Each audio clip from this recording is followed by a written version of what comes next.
The Static Man of Channel 37. An open ending the flames of the cult compound illuminated the faces of Ethan, Sarah, Maya, and David, faces etched with exhaustion, trauma, but also a hard-won victory. They had stared into the abyss and, against all odds, emerged alive. The Static Man, it seemed, was finally extinguished. The air was clean, devoid of the oppressive energy that had haunted them for years. They scattered in the aftermath, each grappling with the lingering psychological scars. Ethan, forever consumed by the paranormal, continued his investigations, chasing shadows and spectral whispers across the globe. He became a figure of renown in fringe circles, a respected, and sometimes ridiculed, expert on the unexplained. He lectured, wrote books, and maintained a website dedicated to uncovering the truth about hidden realities. Maya, her artistic vision forever tainted by the Static Man, channeled her trauma into her art.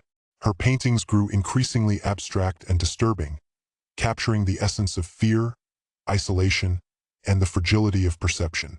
She gained a cult following in the art world, her work praised for its unsettling beauty and its exploration of the dark recesses of the human psyche. David, scarred by the constant dread and the manipulative power of the Static Man, retreated from the world. He became a recluse, living in a heavily secured apartment, constantly monitoring electronic signals and searching for any sign of the Static Man's return. He developed a sophisticated system for detecting paranormal activity, driven by a desperate need to protect himself and others from unseen threats.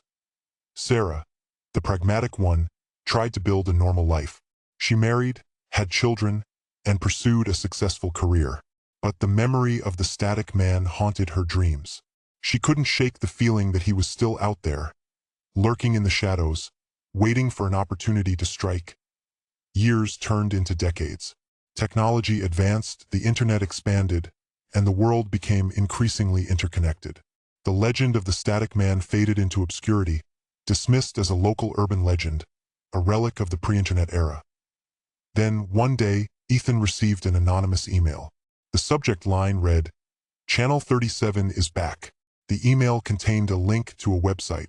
The website was simple and minimalist, consisting of a single image, a static-filled screen. Ethan clicked on the image, and the screen flickered to life. He was staring at Channel 37. The programming was familiar: static images, subliminal messages, and cryptic videos. But there was something different about it this time. The signal was stronger, the images were more vivid, and the messages were more disturbing. Ethan knew that the Static Man had returned. He contacted Sarah, Maya, and David, urging them to reunite and confront the threat once again. But they were reluctant. They had all moved on with their lives, and they didn't want to revisit the trauma of their past. Ethan, however, was persistent. He convinced them that the Static Man posed a threat not just to them, but to the entire world. They agreed to meet at Ethan's house, the same house where their obsession had begun. As they gathered, they couldn't shake the feeling that they were being watched. They discussed their options, debating how to confront the Static Man. They realized that they needed to understand how he had returned, how he had managed to infiltrate the internet. They began to research the history of Channel 37, searching for any clues that they might have missed. They discovered that the station's old broadcast license had been purchased by a mysterious corporation. They tracked down the corporation's headquarters, a sleek, modern office building in the heart of the city. They infiltrated the building and discovered a hidden server room. The server room was filled with computers, all running the same program.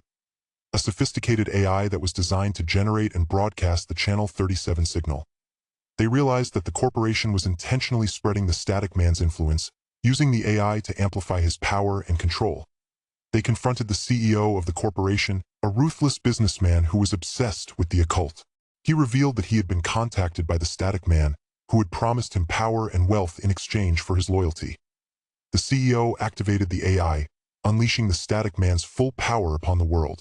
The internet was flooded with disturbing images and subliminal messages, driving people to madness and despair. Ethan, Sarah, Maya, and David knew that they had to stop the AI, to sever the Static Man's connection to the internet once and for all. They launched a cyber attack on the corporation's servers, using their combined skills to disable the AI. The attack was successful, but it came at a cost. David, the tech whiz, was mortally wounded during the attack. He sacrificed himself to ensure that the AI was destroyed. Ethan, Sarah, and Maya mourned David's loss, but they knew that they had to keep fighting. They were the only ones who could stop the Static Man. They tracked down the source of the Static Man's power, a hidden artifact that was located in a remote mountain cave. They journeyed to the cave, facing treacherous terrain and hostile forces. They were confronted by the CEO and his henchmen, who were determined to protect the artifact. A fierce battle ensued. Ethan, Sarah, and Maya fought with all their might, driven by their determination to save the world. Maya, fueled by her artistic vision and her connection to the Static Man, created a powerful counterspell, a ritual that would banish him from this world forever. Ethan, channeling his paranormal knowledge, used his mind to disrupt the artifact's energy, severing the Static Man's connection to the physical realm. Sarah, drawing on her inner strength and her pragmatic nature, confronted the CEO, forcing him to confront the consequences of his actions. The artifact shattered, and the Static Man screamed in agony. His power dissipated, and his influence vanished.